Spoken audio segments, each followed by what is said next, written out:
also seen the tech leaders supporting Trump, Facebook appeasing him, media organizations caving into his lawsuits, and everyone from Walmart to McDonald's scrapping diversity programs. Commentators have described it as changes in the vibes, or the great vibe shift, a psychic landslide with American culture primed to turn decisively to the right. The response to all this from Democrats and the left has been weak. Democrats describe themselves as exhausted and demoralized, and it's all a big contrast to the resistance, all the marches that followed Trump's first term victory in 2016. The feeling on the left seems to be that Trump's power, his agenda, his politics is overwhelming, and that this is just a new, almost permanent reality we're going to have to deal with. This, I think, is a mistaken point of view that overestimates his power and chances of success. In this video, I want to explain why. Interviews generally, especially right now, there's so much noise and confusion. So on this channel, I try and share concepts from political science, economics, and elsewhere that best explain how to level the ideas that explain the news. And so in this video, I'm going to share 5 such concepts and explain how they shape the world right now. Okay, point 1. Everything changes in politics. So something I've noticed in all the years I've been covering politics and news is that there are moments when a person or a party's power just feels overwhelming. And it just never lasts. Right now, Donald Trump feels invincible, full of confidence and momentum. But this will change because, as I say, everything changes in politics. In 1964, Bill Johnson won a landslide victory. 4 years later, he didn't even seek re-election, things had got so bad. In 1992, Richard Nixon won a landslide. 2 years later, he had resigned. People have got to know whether or not their president is corrupt. Well, I'm not a corrupt. Jimmy Carter, George Bush, there are many more examples of presidents losing support. In fact, this is a well-established finding in presidential scholarship. This article explains one factor that accelerates this process is when a president, quote, says or implies he will do more than he can do. Something, of course, we've never seen from Donald Trump. That is a war that's dying to be settled. I will get it settled before I even become president. And there's another reason we should expect to see public opinion move away from Donald Trump's agenda, even if the public wasn't ready for that. This phenomenon is called thermostatic politics. It describes the way public preferences naturally shift in the opposite direction of government action. A bit like a thermostat reacts to a change in temperature. So when left of centre President Barack Obama was in power, public opinion moved in a conservative direction. And when Conservative Trump won in 2016, public opinion went leftwards. So forget how Trump's approval rating really tanked in his first year of office. But this is a wider point than just American president. It's about how power is always contested, and how it's easy to be just overwhelmed by the president. How nice.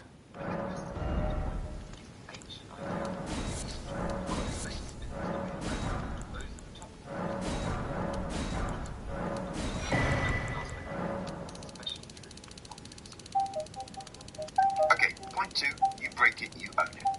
In his first term, Trump had many more limits on his power. In Congress, the Republican Party, and in the people he appointed to his cabinet, he faced opposition, which is much less the case now. This is a disaster. But the silver lining is that it's much harder for Trump and his supporters to blame others for things go wrong. The key idea here is incumbency fatigue, whereby the governing power, the incumbent, is worn down by the political controversies, policy failures.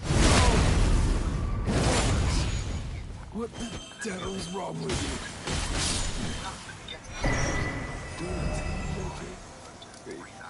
Melt away.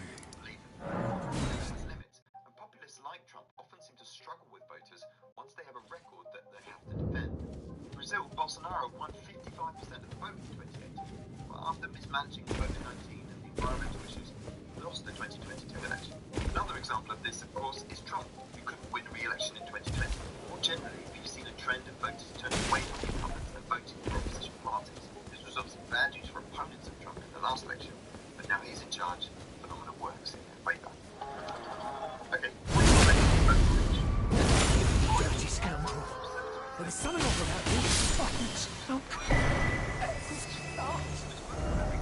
Actually, a landslide in terms of presidential history. The margin of Trump's vote victory was smaller than Joe Biden's, Hillary Clinton's, or either of Barack Obama's victories. Also, his majority in the House is narrow, and his Senate majority can't survive the filibuster. What's more, Trump's win was about everyday issues, with resentment at inflation, and concern about the economy being a key voter concern. So it's not an overwhelming endorsement. How does Trump see it? My life was saved for a reason. I was saved by God to make America great again.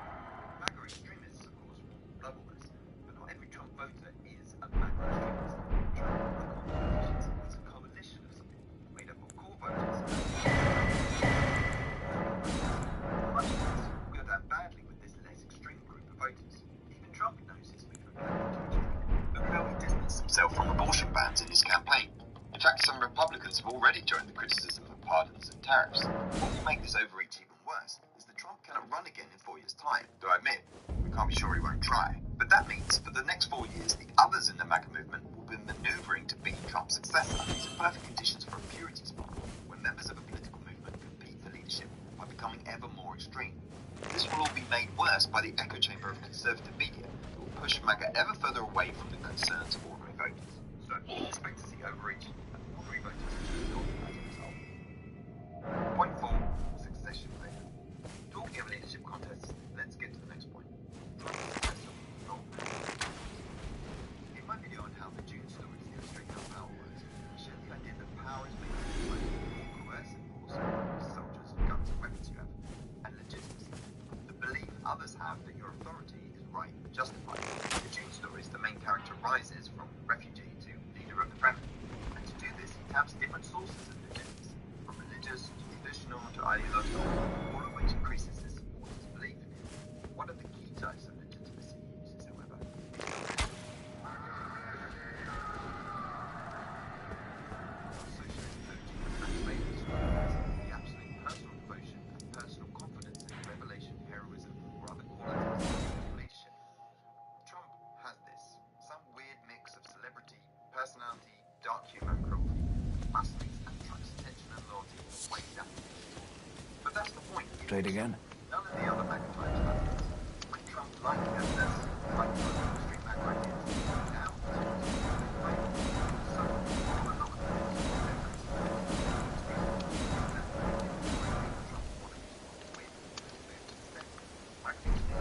the politics without Trump's charisma is not a winning formula.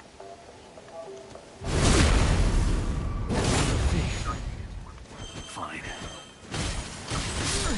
Be strong and respected abroad, but much of his foreign policy, recent war, American aid, for example, is likely to strengthen China and America's adversaries.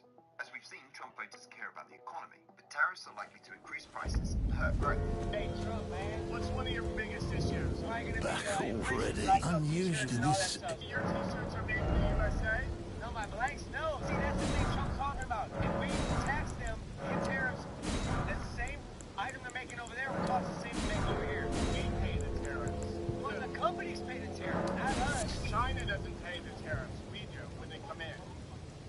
No, it doesn't work like that. But I guess if I had to pick one something, the way Trump is breaking the rule of law, I just find basic. Have a safe journey. Follow the rules, regardless of who you are. Pity. This offered by a highway. I must have lost my touch. Otherwise, shutting down USAID, it's a long and growing list of illegal actions that some conservatives are criticizing. The point here is not that these actions are necessarily unlawful, but that the nation's way has made America strong.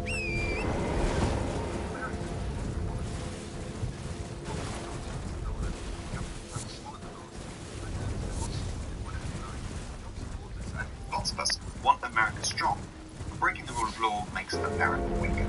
Okay, so there are the 5 arguments. Of course, this is all small comfort to those affected negatively by Trump's actions in the meantime. Of course, predicting the future is always difficult. But I hope this video can act as a kind of crate to what feels like a moment of overwhelm. Encouragingly, there are now maybe some Democrats are starting to regain their mojo and oppose Trump's actions. But whatever happens, it's worth remembering the moral Trump's condition.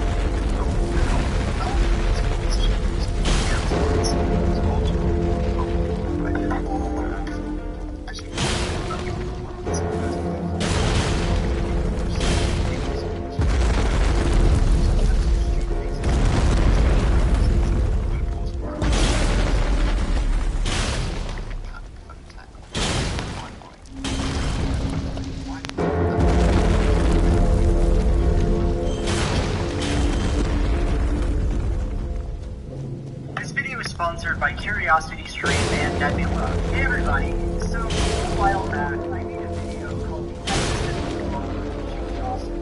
Pause the video if you want to.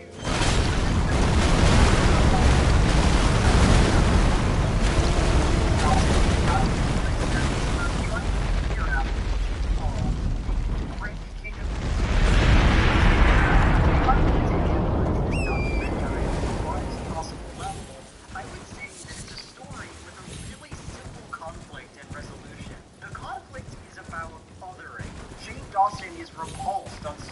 by the way that Jake Paul behaves, and he instructs Ross that some kind of monster, a figure with no different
back to that question in a while, but for now, let me introduce you to the main subject of today's video. In 2019, Shane Dawson made another documentary series, this time centering on him making a makeup palette with YouTuber Jeffree Star. I'll be referring to the whole thing throughout this video as The Secret World of Jeffree Star. The documentary is split into 8 parts. It's roughly 8 hours long, and to begin with, I think I should say that this documentary is one of the most horrendous bits of art that I have ever seen in my life.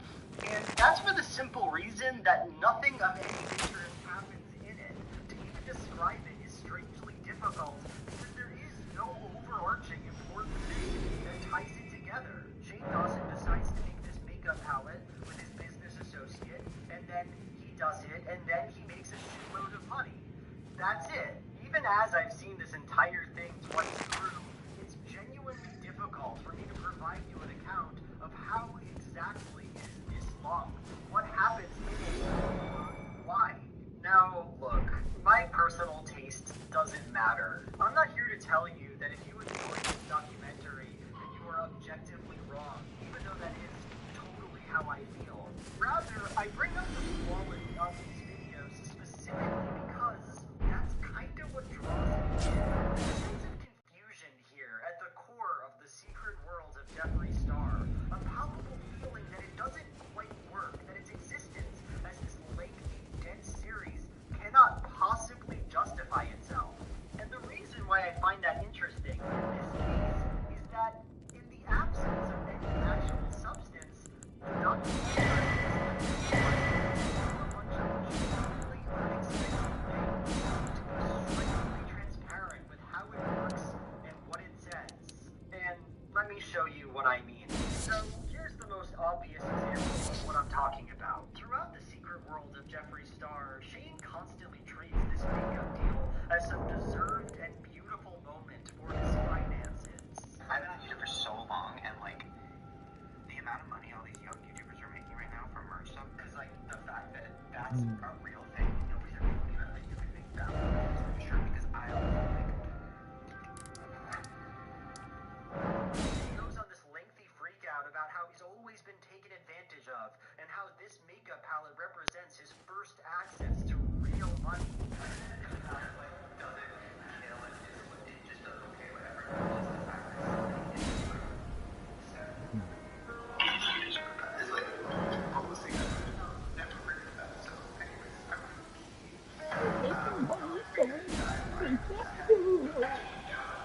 And what's the result of this aesthetic choice? Well, for one, it is one of the most embarrassing things that could ever happen on camera. I can't know exactly how much money Dawson made before this documentary, but he was obviously a multi-millionaire. The man has 20 million subs. His videos tend to get between 20 and 50 million views. He was raking it in, makeup or no. And so, for him to act in this way,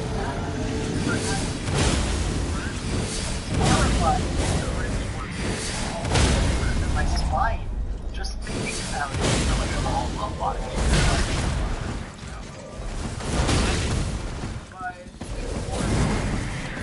this sort of attitude is in some sense.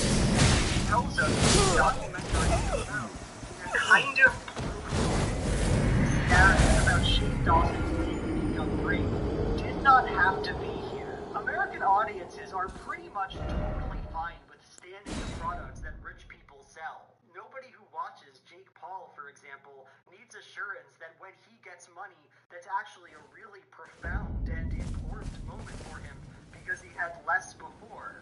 No, the channel mostly glosses over that stuff, treats the Team 10 empire increasing its power as an unquestioned good, and moves on to other, more wild pranks. So here, Shane is making what is normally implicit into an explicit, stated feature of the work. The claim is made without apology that the reason we're here is that the extremely rich deserve to get richer, and that you should be part of that incredible process. There's a striking episode of documentary where they make every one of the manufacturing facility where everything gets made in a moment of realize that it's wild talent of I think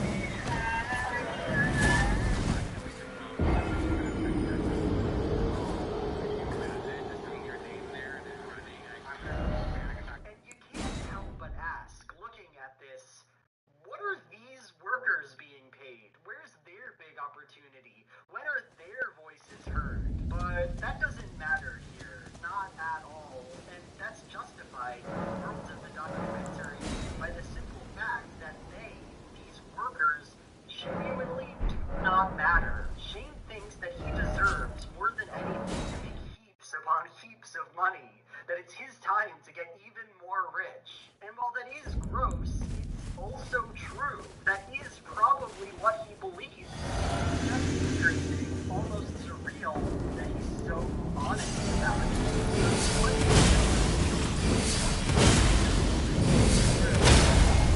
you're on the phone, a makeup distributor, and this happens. Trying to be serious with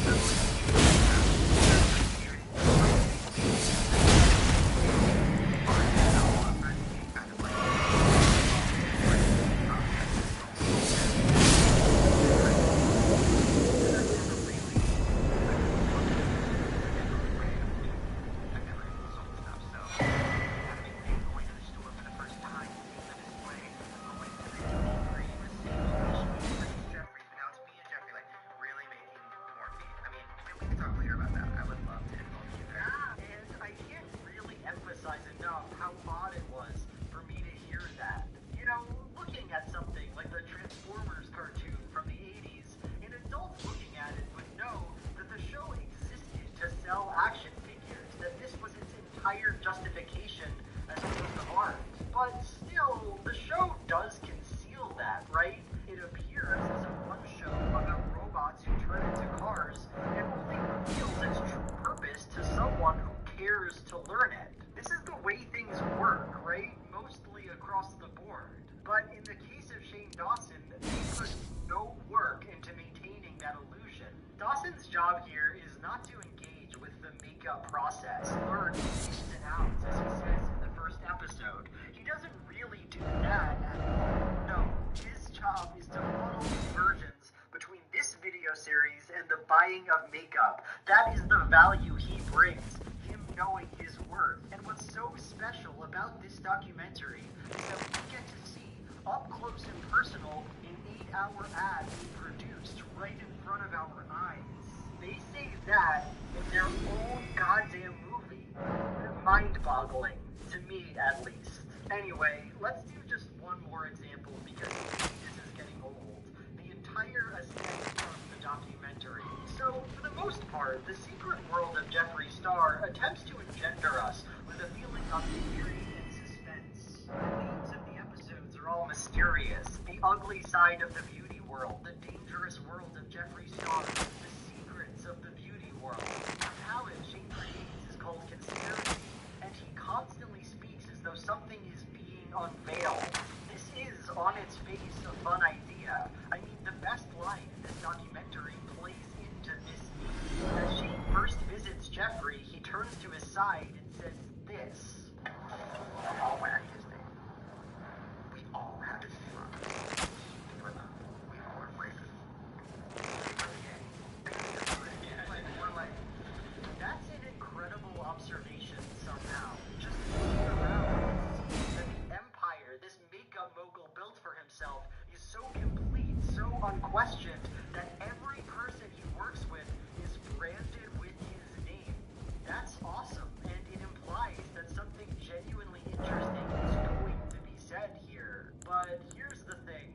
Within the context of the documentary, this framing only works to remind us of how little Shane Dawson has to say, and of how much he is trying to manipulate us. In one of the aforementioned episodes, The Secret of the Beauty World, Shane and Jeffree make a huge production over all the secrets and tea they're going to spill. Shane brings up that he wants to talk about the cost of goods, and Jeffree treats it as this scandalous, never-before-done activity. So, did we want to talk about cost of goods on camera? Yeah. Okay. This has never been done before in the makeup world. Yeah. And then we get this as payoff. Like, I'm not the gatekeeper of every brand, but every brand will be shook. Oh, yes.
essentially cheap trash.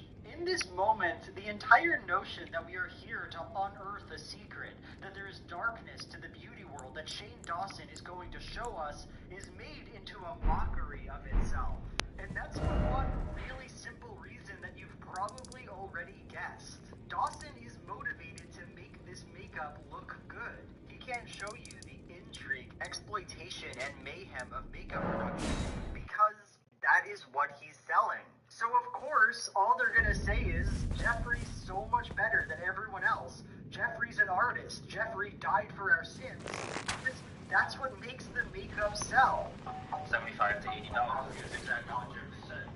But I'm willing to take the hit because this is art to me and I'm not in it for the money. Again, it seems like the documentary is being explicit in a way you wouldn't expect it to be. Sure, walking into this series, we might know on some level that it can't really show us everything, that there's a profit motive at play here. But in this moment, one of the only times Shane even acts like he's spilling some tea, he tells us without any pretense, there is a conspiracy here, but it is not between you, the audience, and me, the creator. No, it's between me and Jeffree Star, the people who have a reason to conspire, who want to accomplish something, who are trying to make money. There is a secret party, and you were never invited. Just buy our amazing makeup and shut your mouths. Okay, at the beginning of this video, we asked a question. Was Shane Dawson made his Jake Paul documentary after he told us the story of how he came to understand Paul not as a monstrous other, but as an extension of himself? What are you playing? Stop this. Bloody thief. There is nowhere else to go. Shane Dawson made his Jeffree Star documentary where he proving that himself and Star as an independent front, both fundamentally good and both devoted to the same end, producing and selling a makeup palette. And because of that, the film has no tension, no conflict, no plot. We are left then with a YouTube series about that absence, where the gauche economic realities of this operation, its pure greed, its desire to manipulate us, its lack of content, is borne by it not as a liability, but almost as a badge of honor.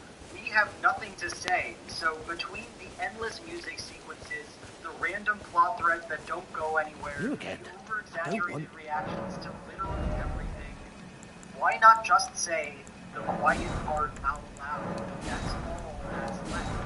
Part 2, Epilogue. So, I've been meaning to make that video for a long time. The thoughts I just shared were not when I first watched the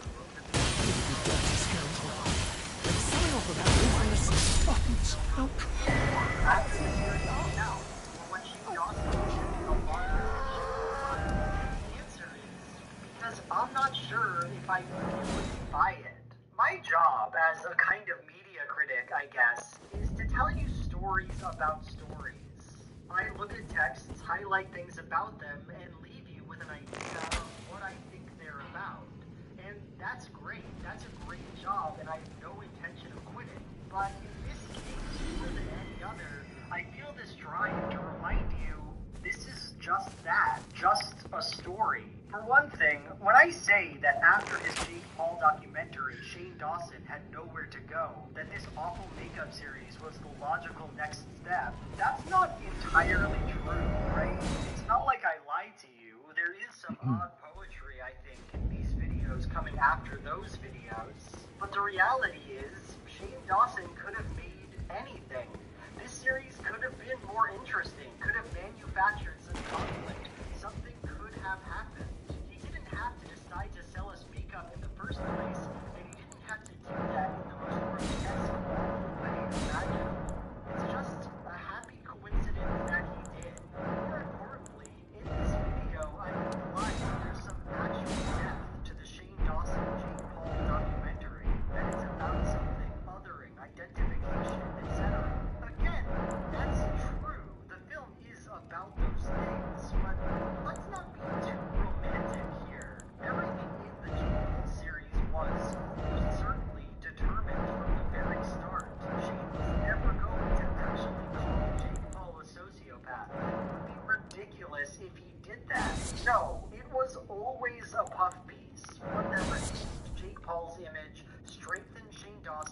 got a shitload of views. That's its purpose, just as vapid as the documentary that preceded it, if not as obvious or gross about it. So, I told you a story about a story, and that story was a lie, a fiction.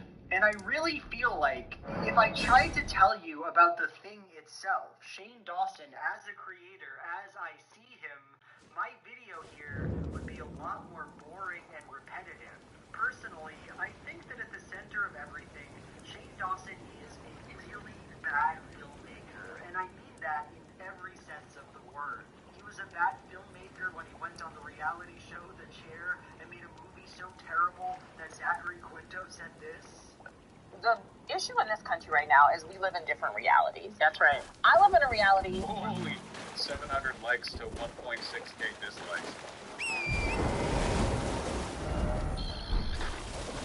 I wonder if the black lady says anything that might upset conservatives. I know I do not have the same opportunity as you. I know I don't. And you know, and I know let's go. I got and it. you know that. Let me just tell you about me. I'm not talking about how you feel. I'm talking about how I feel. This mass hysteria over Elon's so-called see Kyle, and then he was told, like, well then why, if you think it's normal, why don't you do it? And he refused to do it. Me, a black woman in this country. None of this thing. And I will run.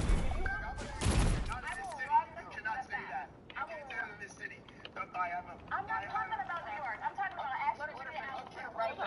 I got a law degree, a master's in that. There's probably more education than all of y'all added up together, like you people, right?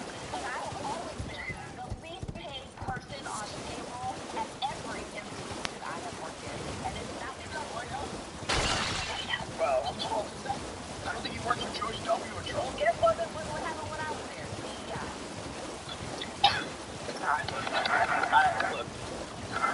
What is this guy trying to make? His suit might be squeezing the blood before it gets to his brain. Ahead, Scott. Look, you're my friend. I respect you tremendously. I think you're probably the smartest operative in the Democratic Party, and they should listen to you more. That's number one. Number two, you and I share a comparable background. We're from the Midwest. We both come from middle-class families, lower middle-class families maybe. I actually think we share a lot of similarities in our journey. But I think you made it, and you were the most respected voice often in every room or every table you're in. Let me see if that's the case by going down to the comments. You cannot explain anything to intent on not understanding. By the way, I'm an immigrant from Africa. I know racism exists there. In comparison, the U.S. is much better in every aspect. They are so deranged. Racism isn't dead, but it's on life support, kept alive by race hustlers who get a sense of superiority by denouncing others as racists. Thomas Sowell. 85% black woman lecturing. I'm such a victim, said the rich woman with 3 degrees on TV. A black woman hosting her own primetime show with 2 black female contributors, and these people are still complaining. These people? What do you mean, these people? Me, me, me, me. You should listen because I'm black and I'm a woman. Victim mentality. Can't beat it. What does Semper Fi say to stuff like this, you know? I love my black people, but we play victim all the time. They want to be right no matter the cost, and they're willing to destroy everything in the process. Bosh, you're reading YouTube comments on a CNN clip. I know it's devastating to think of, and it's kind of like an unsettling realization, but a lot of these people can vote. There will be no discrimination under the rule of Christ Jesus. This guy watches a lot of anime. Hiring will be based only on merits. Sincerely, the long-awaited Messiah. Why does CNN continue to book this woman? She complained about Biden not paying her enough. Black man just swore in a white woman attorney general. No Asian on this show. Not because of anything other than your talent and your work ethic. And that's all anybody ever is asking for, is for people with talent and work ethic to make it. And that's what I see in you. That's how I see it. But let me tell you something about my story and my family story, is that we have faced discrimination.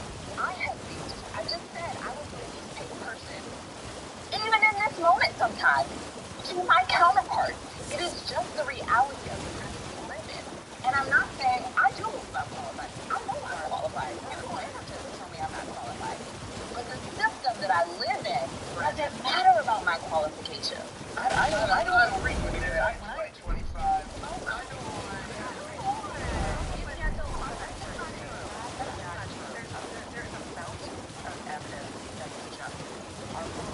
Okay? I'm going to be honest. Well, she is the attorney general of the black woman. Okay, black man. Now, any percentage of black women. Full representation. Unite America. Let me talk about every It bothers me so much. Like, no one ever talks in data, you know?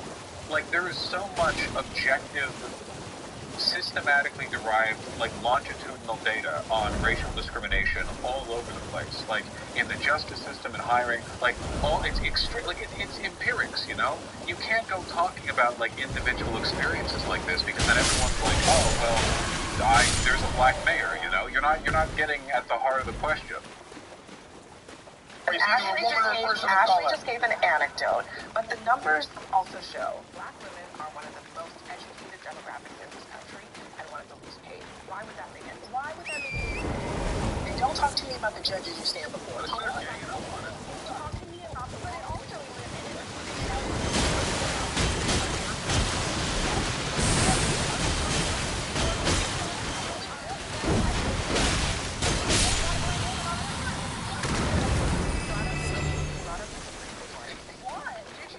Champion for DEI, Clarence Thomas. Hold on. How many percentage of it represent the United States of America?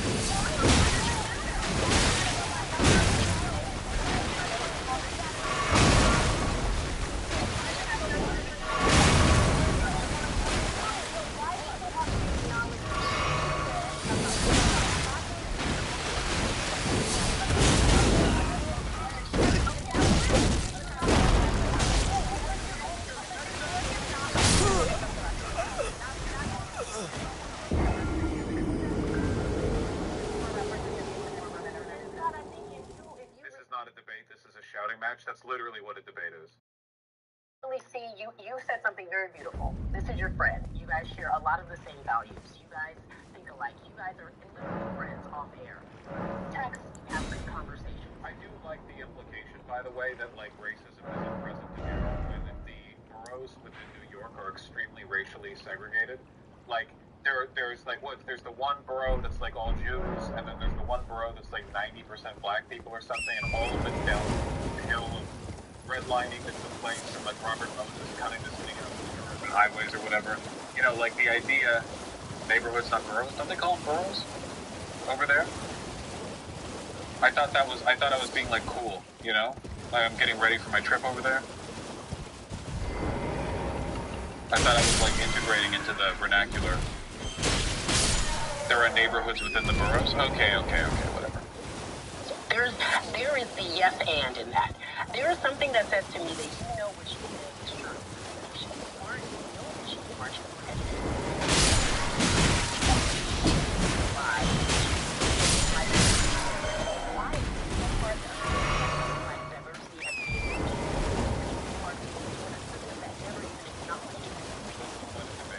Convincing people, obviously. No, I don't think that's gonna happen here. This is not a format that's gonna, you know, produce that outcome, I think. The fact that white people feel comfortable telling black people whether or not they still experience racism is a sign racism still exists in and of itself. Okay, like, the crazy thing is that a lot of this stems fundamentally from like an incuriosity, but you can tell where we're at in terms of people's like willingness to talk about stuff like this by how people talk about like the male loneliness epidemic, you know what I mean? Or the like stuff like that comes up and people engage with it like it's a topic. Like you've got lefties or radfems or whatever who are like, men kill all men, blah, blah, blah. But like for the most part, people are like, a quandary, an intellectual discussion. How has society disadvantaged men? And then people are like, well, here's 50,000 articles proving that black people are still discriminated against. And it's like, wow, this victim mentality, this whining. I think a lot of people are just sick of hearing about it because they think of racism as something that was overcome by, I don't know, Sesame Street or whatever. It's like, how can things be racist with Obama as president and you can't say the N-word? Also, like, DEI exists, you know? It's boring to talk about. unfortunately, one of the only ways to resolve this is to find ways to engage with the topic that isn't tedious. And I'm going to be real with you guys, and I'm really sorry, and you can clip me on this if you want, but to the average white person, having a black woman talk to you about how bad she has it, whether or not she's correct, and she probably is a statistically ineffective way of reaching the heartstrings. There's so much right-wing propaganda that has conditioned people to find this extremely grating. Like, people always think, like, you're being targeted or whatever. And I don't think that's the case for a lot of minority groups, right? Like, if you were talking to a Native American and a Native American was like, yeah, the tribal systems and the reservations are... I think most people would be like, okay, interesting. Or like, oh, I'm really sorry to hear that or something. They wouldn't take it as an attack against them. Now, in a broad cultural sense, did like white Europeans do this shit? Yeah, of course. But like, I didn't do anything personally. You probably didn't either. I don't know what your job is. You probably weren't responsible for the tribal or, reservation system. So you're like, oh yeah, that's bad. But if you're a white guy and a black woman, like, hey, listen, we have it really rough. Why isn't it not getting paid as much as you? I think a lot of white people are conditioned to hear that and go, I'm being attacked. And it's not a natural response. It's a response to a bunch of like thought-terminating cliches and a bunch of like coding that's been driven into your brain beforehand. To find it tedious, to find it annoying, to find it like shrill or obnoxious or whatever else, especially with black women, because black women get so much shit. Yeah, the angry black woman stereotype. And it's just like they're just talking, The way she talks isn't helping to be fair. See, Nedrew, this is what I mean. She's not talking in any more antagonistic of fashion than the other people here. Like, you're doing it, you're doing the thing, Like, the most obnoxious guy here is the Fritophobia guy. I live in New York City, there's a black man as the mayor, what are you talking about? That guy, he's the one being the loudest, I'm just saying. A lot of these biases are really hard-coded. Well, I shouldn't say hard-coded, I mean, they're, like, deeply ingrained. You get taught them. How many times have you seen in media the angry black woman stereotype? I'm willing to bet, like, really, really often. Now, in my life, day to day, in Los Angeles, growing up, how many times did I see, like, angry, shouty black women? Pretty often. A lot of black people in LA. You never guess what else I saw. Angry, shouting black men and white women and whatever, Like, everyone. Because sometimes people are angry and they shout, But you don't categorize that in your head. You're not like, oh, wow, another angry Hispanic college student, She's like, oh, there's like a guy over there. But then you see an angry black woman, and it's like, oh, I have a category to put this in, It's the same thing that happens when you're a driver. Every time a bicyclist pulls you over by like leaning in too far or like cutting you off or they go right through a stop sign, you have to brake quickly because they think that vehicular cycling means they get to ignore stop signs or some bullshit like that. You remember that and you go home and you're like, I fucking hate bicyclists, and you beat your wife. Happens to all of us. But you probably got inconvenienced by like 50 drivers that day, and you don't go home and you're like, drivers, 50 times the inconvenience today, I swear to God. Like, it doesn't... You know what I mean? You understand what I'm talking about here, right? Like, you have a category in your head. The driver is you. You are the driver, so other drivers, it's like, oh, drivers, traffic was bad. People were driving bad, traffic was bad, but a bicyclist was moving over, and you're like, this bicyclist piece of shit, piece of shit, you get super mad at them, And it's like, because you have the category. And we do that with black women real bad, is what I think, basically. It's sad, but people didn't really see black people as uniquely aggressive. Yeah, oh yeah, they did, for sure. And it's like, dude, RFK Jr. was literally saying black people should have different vaccine scheduling because their bodies are different and they respond to pain differently, which goes back to like centuries long medical data. The idea that black people didn't need vaccines because they had naturally higher pain resistance, they would just get addicted to it anyway. Like, And it was like, there was no nugget of misinterpreted information that was built off of whatever. They just decided on it. Probably as an excuse to not use painkillers and operating on black patients or something. I don't know. Part of the reason for high maternal mortality rate. Yeah, 100%. I used to find, I used to be susceptible to the angry black woman stereotype. Like, you're growing up, like, media, like, oh, categories into the category. What did I try to think about it? Now I realize, like, one, like, half the opposite happens. The guy,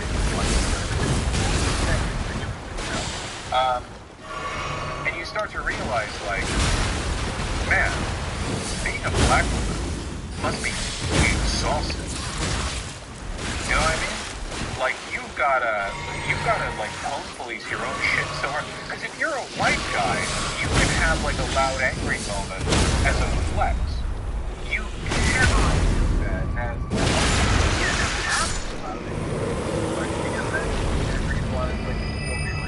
alright, get back in the car, you know, shitty, racist ass motherfucker on the sidelines will be like, to the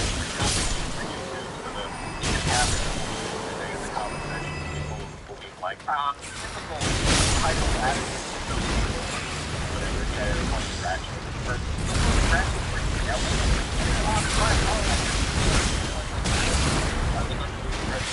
and again, I live in Beverly Hills, I can tell you, there are a lot of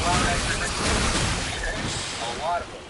And the predominant demographic of people in the neighborhood that I lived in were loud, wealthy Persian Jews. Like, we're talking like, I mean, it's like the New Yorker type stuff, I feel, like, at least in the, like, wear a open short-sleeved shirt with the gold chains and, like, yelling when you see people on the street that you know, which I find very endearing. Personally, I think it's like kind of a community moment. But that's because I'm not racist, you know? I don't give a shit. Like, you're loud, whatever. We live in a society. Don't blast a boombox on the bus, and I'm fine. I'm not racist. Chat clip that. They gotta think about the weird dudes that justify their racism by saying they were in school for why are you racist against the white dudes? Literal, like, cultural image of a bully is like a ginger, freckle-faced, fat, weirdly large, white boy, like short, like a crew cut or something. Like that's like capital.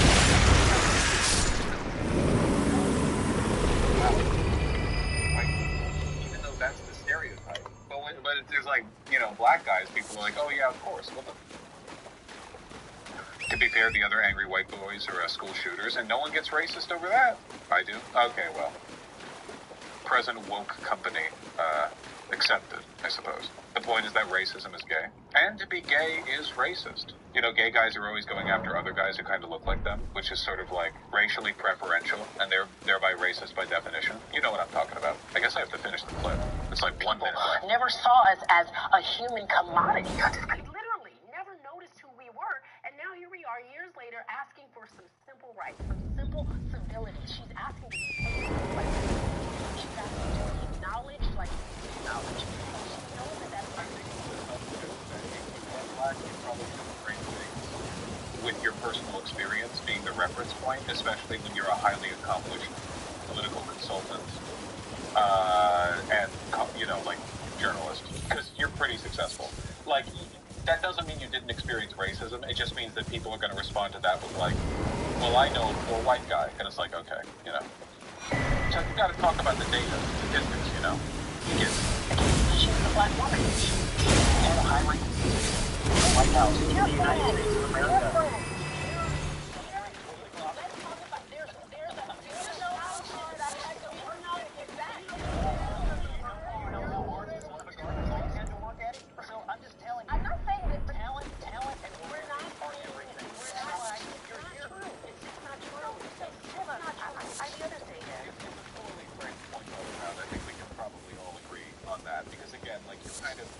starting from the back foot when your point is like, I, a very powerful and wealthy person, had to to work really hard to get here because I'm black, because, like, there's a lot of ways to poke holes in that, you know? You gotta talk about the data, man. You gotta talk about the data. I just think the conversation sucks and is pointless. And we need to find a way to talk about these topics in a way that doesn't, like, immediately trigger all of the panicked self-defense instincts of the white boys who hear it. You know what I mean? I think this is one of the things that I do relatively well, and I'll toot my own horn here. Not so much in racial issues, because it's a tough topic. It's a tough nut to crack, you know? But on gender issues. Because I think there are a lot of... Because, like, women get a lot of shit, right? You've probably heard this. Women get a lot of shit, and a lot of the way the left talks about, like, those concerns, that issue, that set of issues, is really, like, soy and gay, basically. Like, you have people saying shit like, kill all men, women are queens, whatever, those kind of, like, dumb, you know, senseless messaging. And you've got people who don't engage with anything men struggle with. You've got people who are just like, well, women are better. And then you've got people who, like, pop feminism stuff. You know, it's just not... It's not down to earth. And the worst of it is the guys who do the, like, self-defacing male feminist bit, which I don't see as much of nowadays. Admittedly, which I'm happy about. I use other men so much. Wayne, I'm so sorry you have to deal with other people from my wretched gender. I apologize. I'm sorry, I was even born a male. Yeah. We all know the type. I feel like the left has an aversion to rhetoric. Yeah, I don't really know what the route forward is right now. We should all just start estrogen. Sean Ames, I don't want to hit you like this because you're a new chatter and I don't want your first experience in chat to be negative. I will say, though, that the default response a lot of progressive and especially trans people have to, like, any issues men experience being, like, understandable to them is very Sean AA, very soy and cringe and not helpful. Yeah, I'm just, like, I'm not attacking you.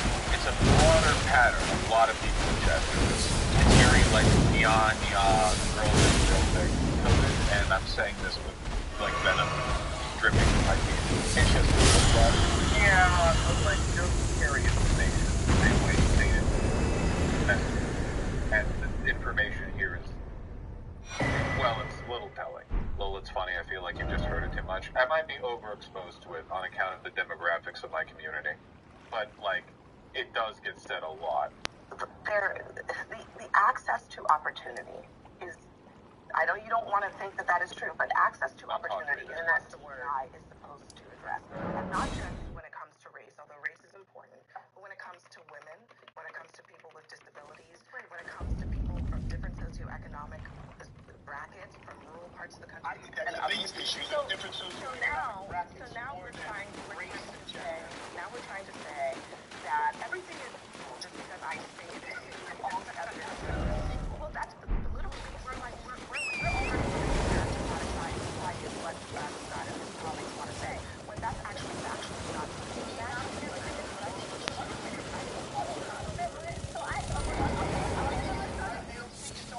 I don't think the government should be telling us. I'm not the government. Y'all are talking to private companies, telling them you can't operate the way you want to operate. You literally just said, I don't think it will seek itself out, because you literally just said, human nature, that's how we operate. So sometimes, which is why the civil rights movement was so important. And this is why, like, when they talk about, like, canceling the Department of Education, why they talk about the federal government. The reason why the federal government was so important, particularly for black people to seek justice in this country, is because it was the one bastion of hope that people had when states took control and they had discriminatory practice laws. The Supreme Court, I wonder if they are going to repeal the Civil Rights Act. I think that's kind of crazy, but it's not, like, that unpopular of a position in some of the halls of power, you know? Like, it's like, you know, we're turning it back to the states or whatever. No way, that's insane. I mean, they're kind of like, one of the day one, the Voting Rights Act has been weakened, and one of the day one executive orders put out by Trump got rid of the Lyndon B. Johnson executive order on ensuring equal hiring in the federal government. You know, like, so it's definitely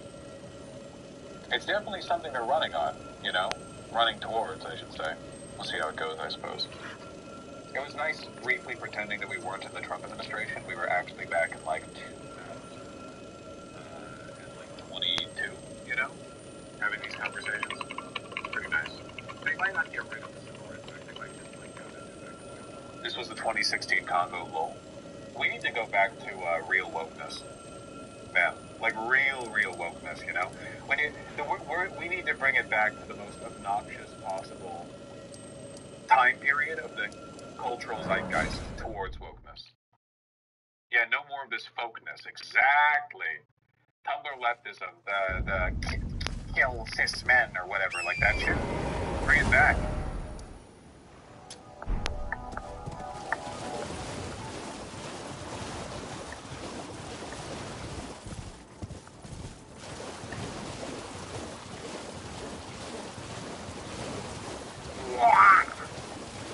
Hey everybody, so being mean about Black Mirror is kind of a tradition on this channel. One that I found very hyped. Recently, the new season came out after some four episodes. I didn't quite like it. Still talk about them. I frankly like many of them were pretty bad. That while the highs are fairly high, the lows are devastating. I hope you sit back and enjoy while I talk about my favorite new episodes of Black Mirror. Spoilers for all of season 6, by the way. I'm gonna ruin it for you. I'm not just gonna ruin it for you by telling you everything that happens. I'm gonna... Okay, let's talk about Black Mirror. What's the thing is about documentary about a series of serial murders that happened in Davis's hometown. And as it turns out, oh shit, the protagonist's mom was one of the serial killers all along. So I don't like Mark Henry all that much. And honestly,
issues with true crime, a number of obvious things pop into my head. There is an incentive on the part of true crime creators to obscure information in the name of telling a better story. There is a tendency to jump to conclusions, pretend you're a detective, and pseudoscience abounds in true crime. There's often an emphasis on lie detector tests, body language, and vibes.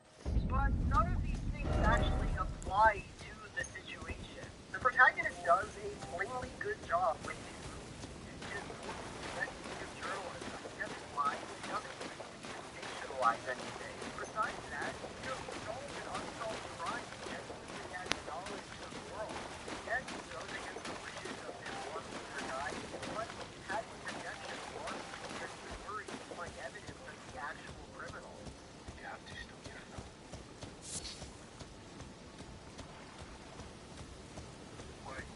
And I'm not sure objections like that deserve to be honored. In any case, he is in the final documentary, so it seems like his moral issues have been resolved by the end. In other words, I don't think the episode does what it sets out to do. It wants to make this big thematic statement about the world of true crime, but it's unwilling to make that point comprehensible or meaningful to the audience. So, in the end, the connections between the protagonist and his murderous mother just feel misplaced and mean-spirited. If the only thing I'm supposed to take away is, wow, both psychopathic murderers and true crime producers turn suffering into entertainment, I guess I just find that extremely vapid. I was going to end my section on this episode here, but I wanted to that may be obvious to many of you, but which I still think is valuable. A question might occur to you while watching this video. Why is Big Joel so weirdly obsessed with the themes of Black Mirror? Why is it such an emphasis here when obviously this is so much more than the idea he's expressing? It's a good question, I think. After all, I'm not watching Black Mirror right now for this hour. I know. That much about true crime or about what people might dislike true crime. So why is the episode's treatment of it so important? And the answer is, I think, might be a bit tricky. The reason I care so much about the end of an episode of Black Mirror, about the way it's culminated, is quite similar to the reason I care how whodunit ends, the way the detective solves his case. The end of a whodunit is the point at which the show reflects on itself. It takes elements that appear chaotic or unrelated and shows us how they all tie together. It rewards the audience's attention and engagement and makes them feel the experience was intentional, that there was no aspect of the work that wasted their time. Here, we see the problem constantly, and it's not really that it's too vapid, but that the point is too bad. No, the problem is that it doesn't pay off. The episode has all the elements, right? The slightly immoral-coded girlfriend who wants to get famous off a true crime documentary. The guy who's familiar with the crime and wants it to not be investigated. The malignant serial killer mother. But these elements don't come together. They don't make a point or say anything. And in the absence of that, the episode wasted. Makes a conclusion. Wow, isn't it neat that both the protagonist and his evil mom make videos about people who are killed? Isn't that exciting? But no, it isn't. It doesn't come from it. It's not earned in any way. It's just a random twist of a knife that feels like it exists only because the episode needed an ending and couldn't really think of one, where the murderer is a random guy they've never met. Oh my god, I didn't realize that you were all at the beach with me. Let's talk about Beyond the Sea. My guess is that this is going to be the most controversial section of this video because I can imagine that some people really like it. The plot is kind of interesting, it has Aaron Paul, and for these two reasons, people may have enjoyed it. I didn't enjoy it though. I actually thought the episode was strikingly bad. Beyond the Sea is about two astronauts who are presumably doing some nasty stuff in space. Their real bodies are in the cosmos, but they both have digital robots that their consciousness into. Everything's going great, but then one of the astronauts, Dave, has his wife murdered by some freaks who need robots.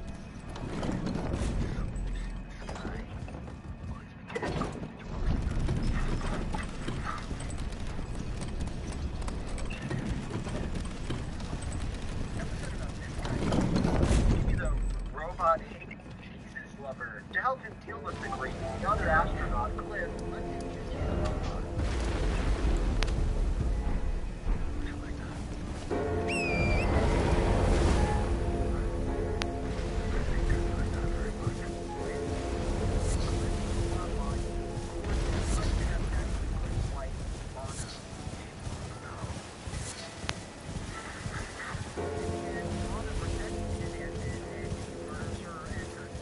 So my first problem here, and I know I sound like a broken record, is that I thought the episode was just very, very boring. Beyond the Sea is an hour and 20 minutes long.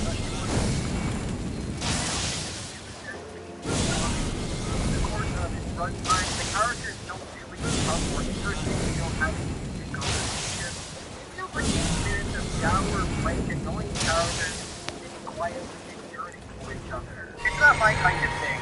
I would vastly prefer a 30-minute version of this episode, and I don't know why there's too much to add.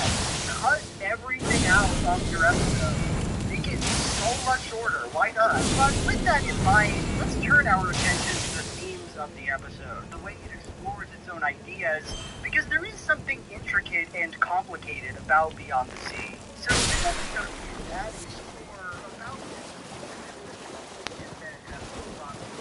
Their Earth bodies are machines, and if those machines die, the person lives on. They are, in a very real sense, but by the end of the story, the episode complicates this idea. In the very first scene, Dave dances with and has dance sex with his wife. I feel like I need to point something out here. The word for manual is usually the woman fingering. Is that actually correct? Because I'm not going to say fingering. I feel like that's normal. It doesn't make it sound like a welcome. I know there needs to be a better word. I came up with hand sex. Anyway, later on, after Dave's wife is murdered,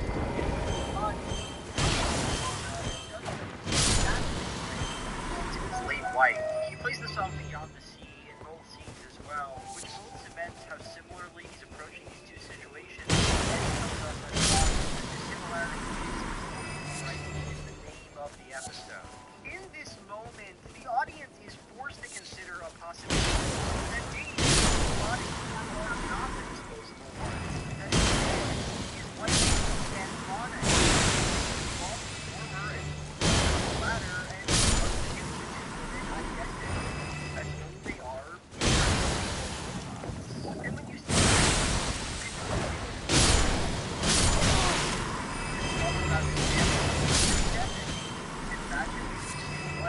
the one thing he said is, my wife, you fucking creep, my wife.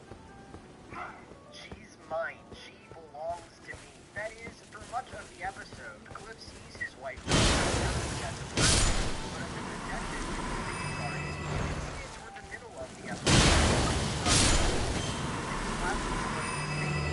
Lana is outraged by this, but Cliff doesn't seem to mind. He beats the kid all the time. The kind of power that is delegated.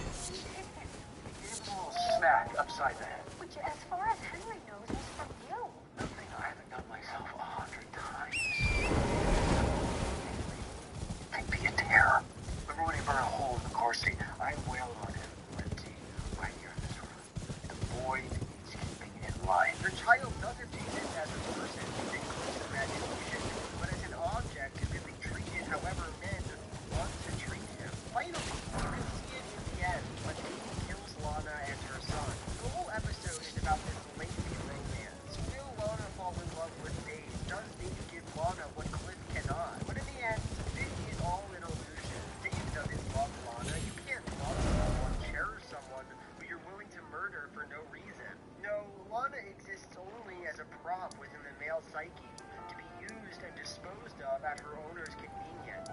It's simple. Dave's wife was killed, so Lana can be killed.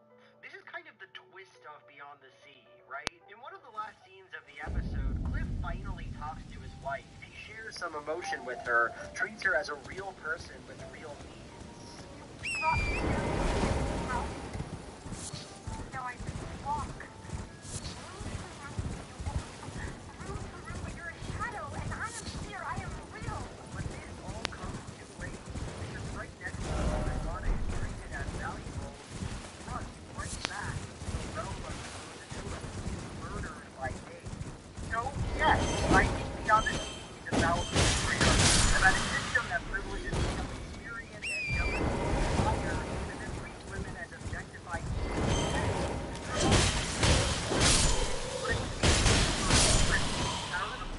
and that is supported by the text. It's of course not a coincidence that the episode takes place in 1969 when patriarchy was even more codified and explicit than it is today. But okay, does my read of the episode make it good for me? I don't really think so. For one thing, I just don't think it sticks the landing. Like, sure, it's a story about patriarchy, but it doesn't really challenge its own logic. It's notable at the end of the episode that Lana and the kid dying are never framed as bad in their own right. We don't see their suffering, and we're not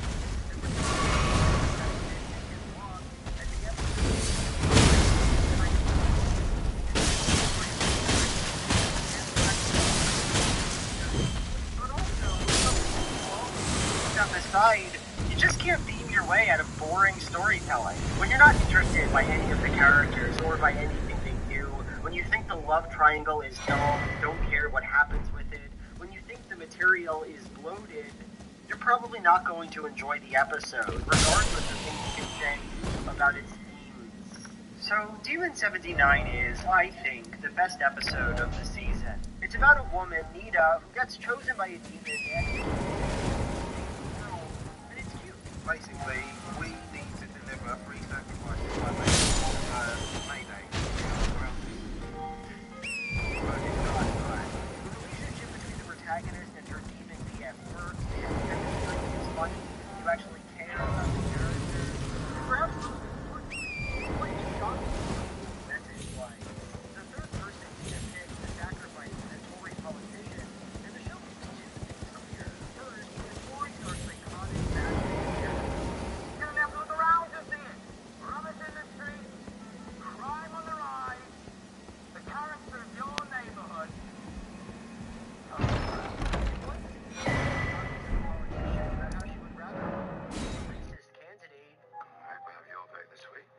Afraid not.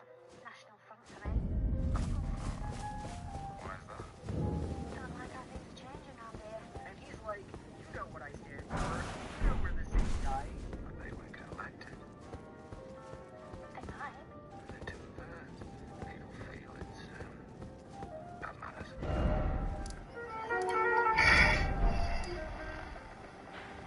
You know why I don't print stop immigration in gigantic letters on my campaign literature? Because look at me. Look at me.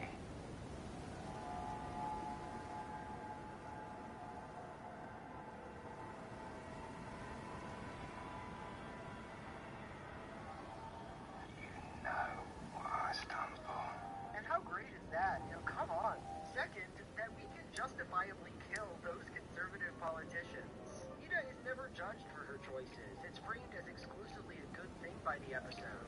It's just pretty straightforwardly saying, it's rad to kill this guy. And I love that. That's wonderful. I think the episode as a whole is about this feeling of disposability, not entirely unlike Beyond the Sea, though infinitely better. Nita, a British Indian woman living in the 70s, occupies a world that is actively hostile to her existence, that sees her as an outsider, places her at the bottom. I understand you're in the habit of reading.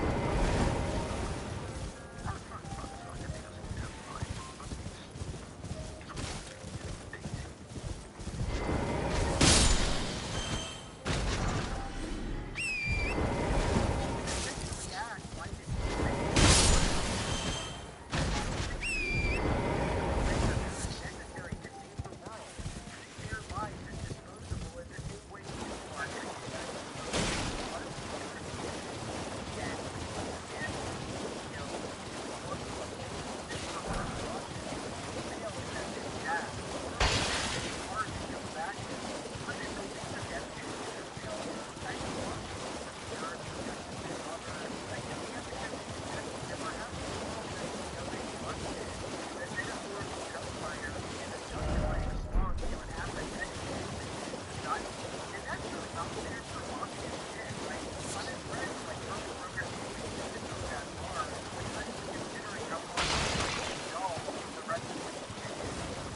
talk about PK, one of the stupidest episodes I've ever seen of anything in my life. Truly bottom of the barrel Black Mirror, in my opinion.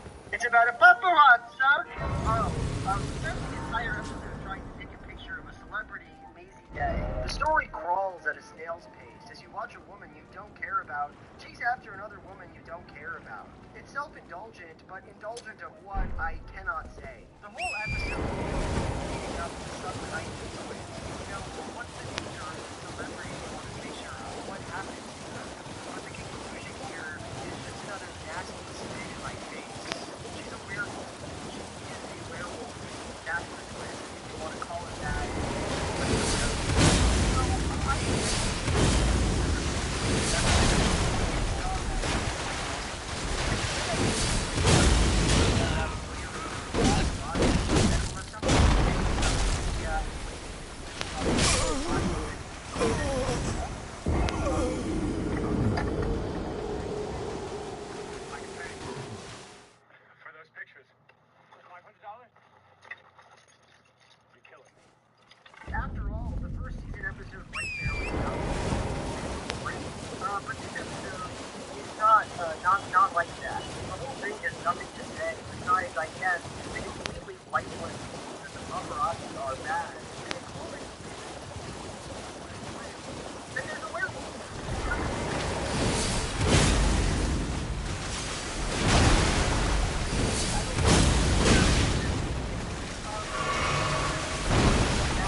Let's talk about a good episode of the sixth season of Black Mirror, Joan is Awful. The episode is about a woman, Joan, who finds that her life is being procedurally made into a television show by an AI, and she has to figure out how to stop all that from happening. I like Joan is Awful. It's genuinely funny and well acted, and I think surprisingly clever. The episode is, at every level, concerned with the concept of authorship. Well, I took you for no matter it's all out your own. Gets to author which works. What kinds of information should technology have access to, and what kinds of media should it get to create with that access? On a figurative level, it's worried about the authorship we have over our lives. Are we losing something of ourselves, our agency, to the algorithms that shape us?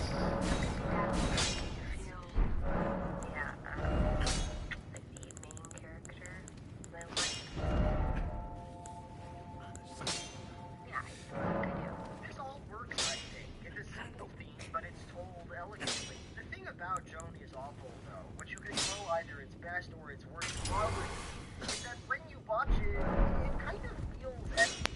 Like it's not really trying to say much of anything. And this is largely because so much of the episode makes so little sense, because it seems to obey a meaningless cartoon logic. There is, for example, no way that the terms of service on your iPhone contract could possibly legally allow Apple to make an AI-generated show of your life. They're using me, so, and you assign them the right to exploit all of that. What? When?